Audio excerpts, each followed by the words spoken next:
About 10 days after 9/11, I went through the Pentagon and I saw Secretary Rumsfeld and Deputy Secretary Wolfowitz. I went downstairs just to say hello to some of the people on the Joint Staff who had used to work for me, and one of the generals called me in. He said, "Sir, you got to come in. You got to come in and talk to me a second." I said, "Well, you're too busy." He said, "No." He says, "We've made the decision. We're going to war with Iraq."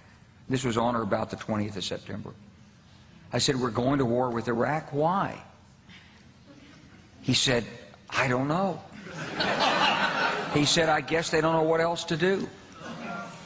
So I said, "Well, did they find some information connecting Saddam to Al-Qaeda?" He said, No. He says, "There's nothing new that way. They've just made the decision to go to war with Iraq."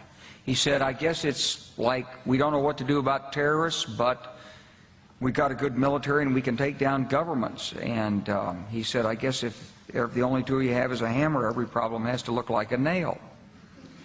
So I came back to see him a few weeks later, and by that time we were bombing in Afghanistan. I said, "Are we still going to war with Iraq?" And he said, "Oh, it's worse than that." He said, he reached over on his desk, he picked up a piece of paper, and he said, I just got this down from upstairs," meaning the Secretary of Defense's office today, and he said, "This is a memo that describes how we're going to take out 7 countries in 5 years, starting with Iraq and then Syria, Lebanon, Libya, Somalia, Sudan, and finishing off Iran." The truth is about the Middle East is, had there been no oil there, it would be like Africa.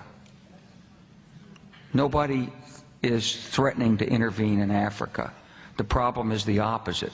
We keep asking for people to intervene and stop it.